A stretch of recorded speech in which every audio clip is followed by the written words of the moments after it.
La veu del professorat en el tema del bullying. Podem parlar ja amb David Aguilera, responsable d'Educació a Catalunya del CECIF. Senyor Aguilera, molt bona tarda. Molt bona tarda. Estem aquí a la taula comentant si és que el bullying ha existit sempre o ara n'hi ha més que mai i com hi conviuen els docents amb aquest bullying. Què en pensa? Bé, nosaltres, segons una enquesta que vam fer a més de 3.000 docents de centres públics tant de primària com de secundària, el 91% del professorat va manifestar que hi ha problemes de convivència a les classes. A primària, un 82% ens va detectar que hi havia conflictes i gairebé una meitat, el 48%, parlava de violència entre iguals. I a secundària això s'agreujava pujant a un 94% del professorat que reconeix que hi ha problemes de convivència i un 65% que admet agressions entre alumnat.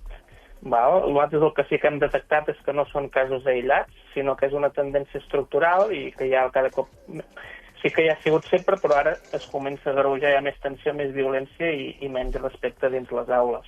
I el professorat té eines per abordar aquesta situació? Bé, el professorat, sí que hi ha uns protocols molt clars d'actuació en cas d'abusos, en cas d'assetjament, i quan un docent detecta aquesta situació de risc o assetjament, doncs ha d'informar la direcció que està obligada a activar el protocol de violència o assetjament i comunicar-ho tant a serveis socials com a inspecció o fins i tot la fiscalia. Sí, coneixem aquests protocols, però també sabrà vostè que es diu sovint que a les escoles s'està minimitzant el problema del bullying, que se li treu ferro, que això són coses de nens, que costa activar aquests protocols.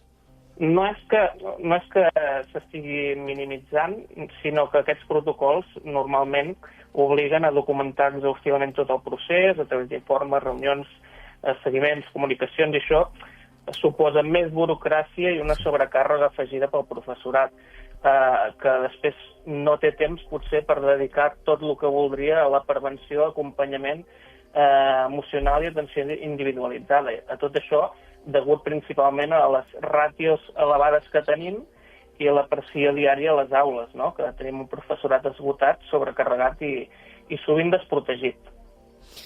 Bé, doncs no sé si li voleu preguntar alguna cosa, perquè per mi ja està força clar, Molt clar. A mi em sembla que s'ha explicat perfecte, ha donat les xifres i molt bé. David Aguilera, responsable d'Educació a Catalunya de CECIF, moltes gràcies. Moltes gràcies, bona tarda. Bona tarda.